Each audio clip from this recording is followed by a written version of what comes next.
Hello everyone, I'm Professor Geek. Welcome back to the channel, and welcome to, at long last, my review analysis of Season 1 of Psycho-Pass. Been watching this one for a while. You can't really fly through this like I could Naruto, because it's heavy, it's deep. First though, let me say that I know that probably before you even started watching the video, a bunch of you have already left a comment, "Oh, cool bro, don't watch Season 2 though, don't watch Season 2, that's really..." I appreciate your enthusiasm, I really do. And I love that you guys talk about the series and talk back and forth and everything in the comments. But let me experience these things for myself. Because, like, you guys told me, a bunch of people were just so quick to tell me that. Like, hey. And now, watching Season 1, I had it just hanging over my head. Oh, but Season 2 is probably going to stink. Or, now when I watch Season 2, I'm going to have that, my perception of that colored by the fact that most, a lot of people didn't like it or whatever. So, just, if you guys are going to say spoilers talking to each other, that's fine, but just put a spoiler warning or something in the comments. Let me experience this stuff for myself, thank you. And then we can talk about it, and I'll give my reviews and analyses. So, I have that for Psycho-Pass Season 1. And as I said, it is a neo-noir and cyberpunk. Now, knowing that going in, I knew it was going to be certain things with those blended genres. So for the neo-noir, I knew we were going to deal with, I knew I shouldn't get attached to any of the characters because people can die in a noir, I knew it was going to deal with some philosophical issues. I knew there was going to be pretty dark.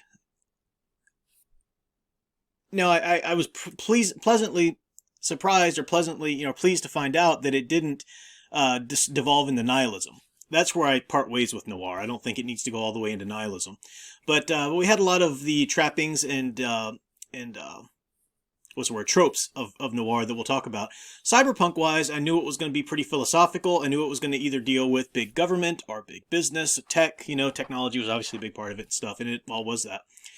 It was almost, if it wasn't so well written and integrated into the plot, it was almost heavy-handed in the references it made. Not only to, obviously, cyberpunk authors like William Gibson and Philip K. Dick and whatnot, but also Pascal, Ortega, Foucault, all these social philosophers of the day, of past history and everything like that. But it made sense because the individual Makishima, the villain, is the one who would quote these things, and he is, of that mind where he's very much, one who would have read these, as would have forgot the Kogiyami, the detective that goes after him quite a bit, the enforcer. So, basic premise, for those, who watched it, but the basic premise is we've got a future of Japan, and I think Japan's the only country where it has this thing. This Sybil system has come about, which is it's sold on the public as a computer system, an AI basically,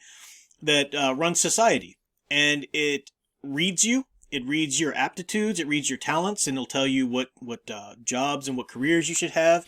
It reads your psychological health, and that's your Psycho-Pass. It reads your Psycho-Pass, and if your Psycho-Pass is, it judges it by hue, and if your hue is a little cloudy, or if you have a level above this number or whatever, then you can get into a crime coefficient, which means you're a latent criminal, and you should be put away into a detainment center or something like that.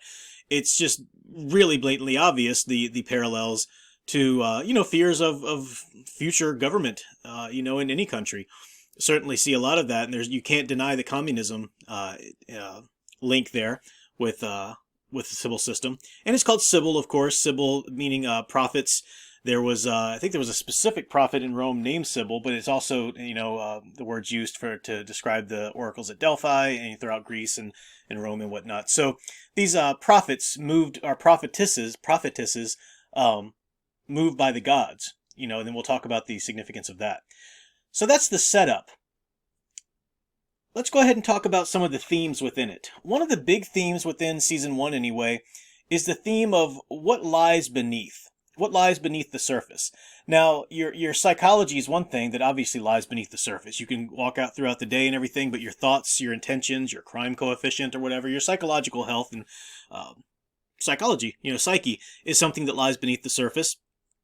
Sybil itself, the Sybil system, is lying beneath the surface of society. There are message boards. Obviously, there are ways for them to get around the system and to object. They're hosted in other countries and whatnot, on the net. So that's sort of underneath. Virtual tech, you never know, what you see isn't necessarily what you get, because even their clothing, they can just, click a button or whatever, or program it, and suddenly they're wearing something different. With virtual tech, their cars, you click a button and suddenly the car looks different. This is how a lot of the, talk about unmarked police cars or traffic cops, today. It's a whole new level of that. But what I thought was really fascinating was this happened a number of different times in season 1.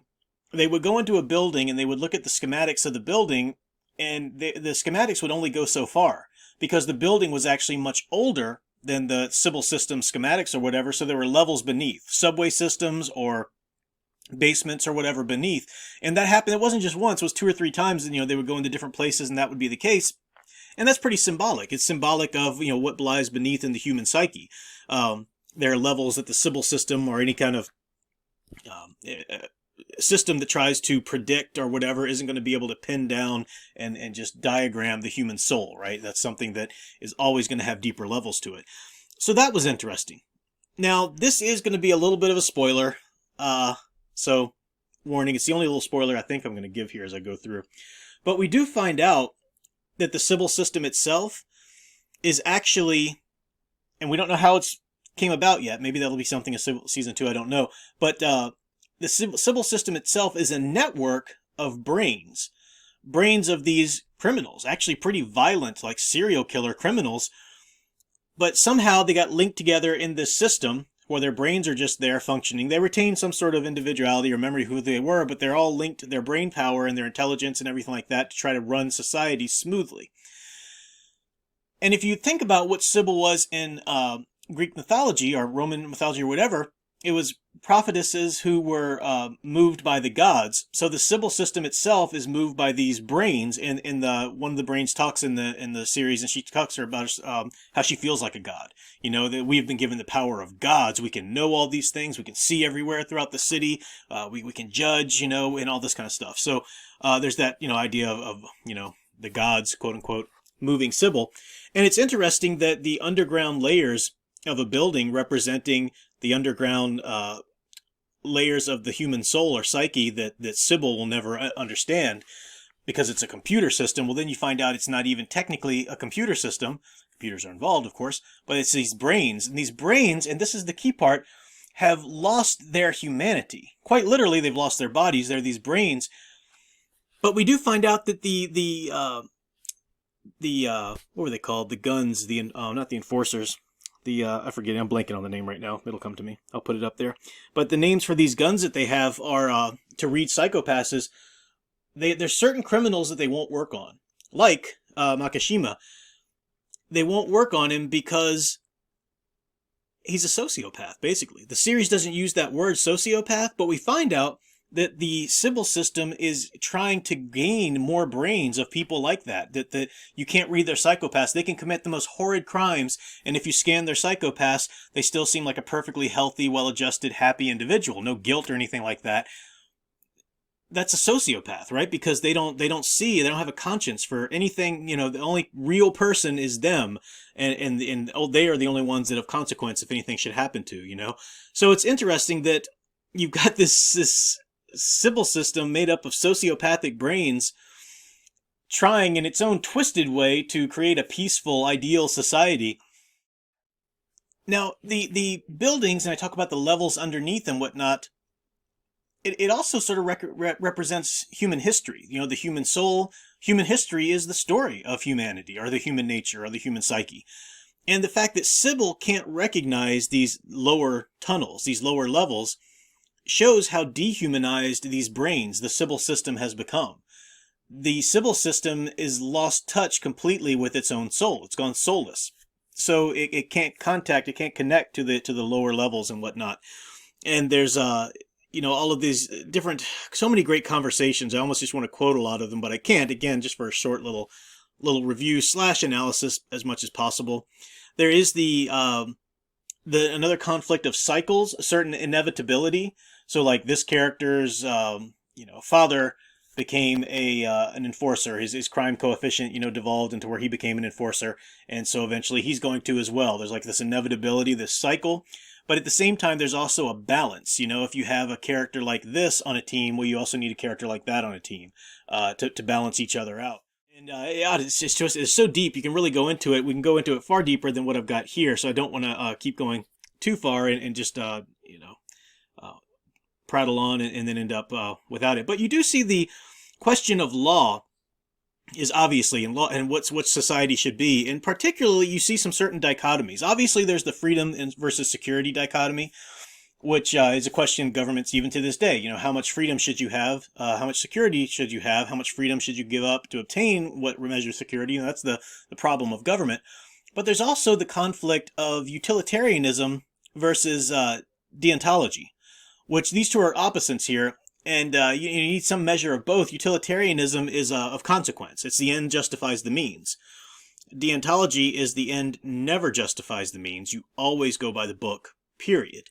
Well, you can see how either of those philosophies taken to an extreme, you know, are going to cause problems. But it's interesting because the Sybil system itself is all about utilitarianism as far as the way they operate.